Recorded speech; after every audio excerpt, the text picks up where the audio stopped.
Sungguh-sungguh Allah sangat ridho ketika seorang hamba itu makan, makan ketika sesuap nasi dia muji Allah, ketika minum seteguk nasi dia muji Allah. Itu kalau orang diridhoni Allah itu wali betul. Itu untuk jadi wali itu gampang. Kamu makan ridho, kamu ninjak buminya Allah ridho seneng, kamu hidup keseharian aman seneng. Nah ini supaya sampean kita semua ngaji betapa panduan Rasulullah untuk menggapai ridho Allah itu banyak yang keseharian sekali. Saking kesehariannya banyak dalam hadis dan itu sahih. Nabi menyebut hal-hal yang keseharian. Hatta ma tas'alu fi imra'atika, kamu punya uang kemudian istri kamu bisa makan itu ibadah. Bahkan sebagian ibadah itu dicontohkan Nabi yang akhirnya diprotes sahabat. Yaitu wa fi buti ahadikum sedekah, kamu menggauli istri kamu itu ya sedekah. Sampai sahabat bilang yang benar ya Rasulullah. Ayati ahaduna syahwatahu wa huwa lahu ajrun. Masa urusan biologis, urusan syahwat kemudian dia dapat pahala. Nabi menjawab, alaysa lawadhu'aha fi haramin akana alaihi wisrun. Bagaimana kalau dia meletakkan ke yang tidak benar itu kan dosa. Nah, hal-hal seperti ini yang saya ingin teman-teman semua. Saya juga agak ingin ngaji demi Anda juga agak ingin. Itu dosa sekali ngaji kok. Pesanan kelompok tertentu itu enggak boleh. Islam itu untuk semua. Jadi ya cuma karena di depan saya jenengan ya seakan-akan jenengan korbannya. Itu ada ilmunya dalam usul fikih itu. Jadi orang itu harus ngaji usul fikih. Nama yang disebut, mungkin Mas Sufyan masih ingat zaman ngaji usul fikih. Nama yang disebut itu tidak jaminan sebagai prioritas perintah. Jadi misalnya gini, kebetulan yang di depan Nabi itu Abu Dzar. Nabi ya bilang, ya Abu Dzarin ini uhibbuka misalnya, atau ya Mu'ad ini uhibbuka, atau ya Abu Hurairah ini uhibbuka misalnya. Banyaklah riwayat yang Nabi nyebut ya Abu Dzarin, ya Mu'ad, ya Abu Hurairah. Kemudian misalnya Nabi meneruskan khitab, ini uhibbuka, saya mencintai kamu, fakul dubur sholatin, atau sebagian riwayat disebut falatadaan ladubura kulli sholatin, Allahumma inni ala dzikrika wa syukrika wa husni ibadatik. Saya mencintai kamu, siapa saja, Mu'ad bisa, Abu Dzar bisa siapa. Saya mencintai kamu, mohon kalau habis sholat kamu jangan lupa wiridan Allahumma inni ala dzikrika wa syukrika wa husni ibadatik. Ya Allah, tolong kami permudah supaya mudah ingat engkau. Anda tidak bisa mentang-mentang, wong nama saya Parmin, nama saya Purnomo, itu yang diperintahkan Mu'ad misalnya.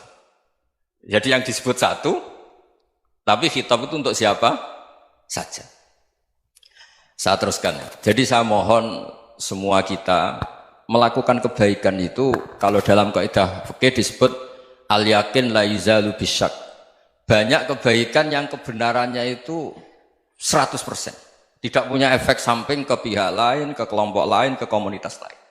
Itu tadi misalnya Anda makan, dan itu murah sekali, hanya butuh satu piring. Setiap punyaan kamu muji Allah, setiap minum kamu muji Allah. Itu redaksinya Rasulullah SAW disebut, Allah sangat ridho ketika seorang hamba makan, kemudian dia memuji Allah. Atau minum, kemudian dia muji Allah. Logikanya gampang, negara seperti ini yang kamu harapkan bentuknya kayak apa, mertua, ipar, komunitas, tetangga, itu nyata terjadi itu kan belum pasti. Sementara yang mesti terjadi adalah kamu butuh makan, kalau tidak mati. Butuh minum, kalau tidak mati. Butuh bumi yang nyaman ditempati, kalau tidak kita juga mati. Sebab itu Allah kalau menyebut nikmatnya itu hal-hal yang keseharian. Alladzi at'amahum min ju'. Allah itu siapa? Allah itu yang menciptakan kamu bisa makan. Tidak berlebihan, Allah itu yang menciptakan kondisi sosial itu ideal. Zaman Nabi itu ya ada orang munafik. Orang-orang pilihan Allah itu juga diuji orang sekelilingnya yang macam-macam. Semua diuji sesuai konteks zaman dan waktu. Nah, tapi ada ibadah-ibadah yang selalu disarankan Nabi. Sampai Nabi itu pernah ditanya, ayul islami khairun ya Rasulullah, Islam terbaik itu gimana? Jawaban Nabi itu unik.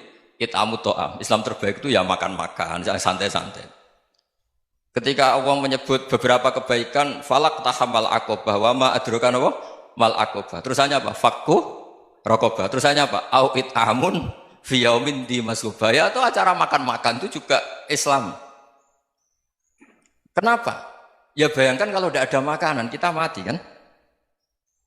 Kondisi sosial tidak ideal itu Anda masih gak apa-apa. Tapi kalau Anda tidak makan, Anda tidak minum, Kamu punya istri cerewet masih bisa hidup, punya mertua cerewet masih bisa hidup. Tapi kalau tidak makan bisa mati. Berarti penting mana istri sama makan? Penting mana? Makan. Semoga istri Anda dengar. Nanti kamu disuruh makan tapi pulang deh. Itu kalau dibahasakan makan masih memahami. Penting mana nasi satu piring dengan istri. Nggak ada nasi mati, nggak ada istri belum mati. Penting mana? Gak berani jawab kan? Nah, ternyata Anda ada garang kan di depan istri. Jadi saya mohonlah, mungkin Mas Sufyan Sauri tadi yang bisa bantu lah. Teman-teman tuh ngaji yang keseharian saja. Karena kita nyari ridha Allah itu berdasar firman Allah. Dan firman Allah itu menyebut keseharian tuh riang, gampang. Yaitu tadi misalnya wa min ayatihi manamukum billaili wan nahar. Termasuk ayat-ayat Allah itu kamu tidur. Maka dulu itu ada guyonan, ada tokoh Mu'tazilah, kelompok dalam Islam yang berpikir manusia itu bisa menentukan ikhtiarnya sendiri. Karena saya bisa duduk, ingin berdiri, berdiri. Karena kelompok ini nggak terima kalau semua kehendak Allah, nanti bagaimana kalau semua kehendak Allah kok ada hisab ya, ada sanksi. Lucunya itu, dia akhirnya, ini cerita ya, mencintai seorang perempuan, cantik sekali. Dan itu dia menjadi ahli sunnah itu oleh hal-hal yang sepele. Karena istrinya cantik, ya namanya suami istri itu hubungan intim. Terus ditanya, Mas, masih ingin lagi? Masih. Silahkan diulang lagi. Wah ya tidak bisa. Katanya manusia bisa menentukan yang diinginkan. Itu tobat itu. Itu nggak bisa ditobatkan Mas Sufyan Ats-Tsauri. Orang cantik yang mudah nobatkan orang itu orang cantik. Segampang itu. Akhirnya kita tahu, makanya kalau dalam kitab Hikam itu disebut al-akil mayyakul madza yaf'alu wa hubi wal ghafil mayyakul madza af'al. Orang yang punya akal karena sadar ini wilayah Allah, semua milik Tuhan. Itu dia tiap hari berpikir, besok Allah akan melakukan apa terhadap dunia ini. Kamu merencanakan suatu mau plesir, ternyata gempa. Mau wisata ke Rusia, ternyata perang. Kamu tidak pernah tahu apa yang akan terjadi besok. Wa ma tadri nafsum madza taksibu ghadan. Tapi anda semua kita ini sering punya jadwal permanen. Makanya saya kalau diundang siapa saja, bisa takdir. Yang jelas Gus ini acara penting. Ya masih acara penting nak pangeran ngersakno piye? Kowe ape dadi pangeran, kamu kok mau jadi Tuhan? Itu kadang ya kiai. Penting Gus acara ini jenengan harus memastikan bisa. Loh kamu itu yang ngajarin tauhid, sesuatu itu biadillah kok bilang-bilang apa pasti. Kalau maksa terus tak tobatkan kamu kata saya. Ya kalau gitu Gus bilang insya Allah. Wah itu hati saya, fisik saya, roh saya sudah bilang insya Allah. Tidak usah kamu latih kata saya. Nah hal-hal tauhid keseharian itu gampang sebetulnya. Wal ghafil yaqulu madza af'al. Tapi orang yang lupa Allah dia setiap hari bilang besok apa? Kita bisa melakukan apa? Seakan-akan dia itu aktor, dia penting, dia subjek permanen, dia. Padahal kita ini hanya objek kehendak Allah Subhanahu wa taala. Karena kita yakin sesuatu yang terjadi di alam raya ini kita tidak bisa apa-apa. Makanya saya sering ngaji, sering bilang saya, ketika Anda mensifati Allah, dia yang menghidupkan. Sudah itu tanamkan, sehingga ketika kita mati, santai saja. Kenapa santai? Allah punya cara menghidupkan kita. Zaman kita hidup juga gak tahu caranya ngelola jantung, ngelola paru-paru. Kamu juga gak tahu ngelola oksigen yang tidak beracun, tidak mengandung polusi. Tahu-tahu hidup. Gak ingin tua ya tahu-tahu tua, gak ingin mati tahu-tahu mati. Selama ini kita hidup juga gak tahu apa sebetulnya. Hanya gaya tok, punya jadwal, punya planning. Kalau kamu bisa menentukan pilihan Anda, pasti Anda istrinya cantik, 4 neriman semua, kona'ah semua. Nyatanya enggak kan? Ada 1 jelek, cerewet. Oh itu kan, nyatanya enggak bisa apa-apa Anda kan? Dan kamu bawa mati lagi. Itu kan, istri Anda juga gitu, punya keinginan, punya suami yang ganteng, yang jabat, yang neriman, yang enggak poligami. Ya enggak kesampaian juga. Kalau kita ngitung tingkat kegagalan kita itu gagal terus. Ya kan? Nah, terus ingat Allah, madza yaf'alu wa bi. Orang yang punya akal selalu berpikir Allah itu menghendaki apa terhadap saya. Lalu sama-sama orang ngelihat orang yang serius, itu kata Anda itu pemikir berat, serius. Senang punya tokoh yang merengut karena kamu anggap serius. Tapi sebagian orang anggap orang yang serius itu wong merengut, wong masam, wong muka kok ditekuk. Jadi sama Itu hati, ya muqallibal qulub tsabbit qalbi ala dinik. Karena kita enggak tahu cara berpikir kita tentang orang lain, tentang sekeliling kita. Misalnya kita orang baik yang jenis ngrumat fakir miskin. Ada orang bangun masjid mewah itu janggal. Apa artinya masjid mewah kalau banyak orang kelaparan? Tapi kalau yang jenis pendidikan apa artinya masjid mewah kalau tidak bisa ngaji? Nanti yang jenis infrastruktur apa artinya ini kalau semuanya punya sudut pandang yang berbeda-beda. Dan Islam mengapresiasi semua kebaikan. Tapi katakan semua kebaikan itu adalah kehendak Allah Subhanahu wa taala. Karena apapun baik Anda itu pakai fasilitas yang diberikan oleh Allah Subhanahu wa taala. Sehingga ini yang disebut kulillah sumadarhum fi khawdihim yal'abun. Ya kembali tadi ke tema-tema bahwa keseharian Anda ini sudah Islami. Saat Anda tidak bisa melakukan apa saja. Saya sering ada jenazah, biasanya kalau tetangga meninggal saya sering disuruh ngelepas. Saya bilang orang ini baik karena sering ngelamun di rumah, sering nganggur di rumah. Ditanya sama anaknya, kenapa Gus nganggur baik? Ya kalau dia nganggur artinya juga agak berbuat sesuatu yang maksiat kan? Ya kan? Orang nganggur di rumahnya ya tidak bunuh orang, tidak maling, tidak korupsi, ya namanya nganggur di rumah. Lah cuma istri cara pandang nganggur gak menghasilkan uang itu. Tapi juga gak menghasilkan kriminal kan? Jadi sebenarnya Islam itu makanya kalau sampai ngaji usul fikih itu ada kitab usul fikih namanya Lubul Usul, itu terkenal sekali di pesantren itu. Itu kalau ngapresiasi keseharian itu luar biasa.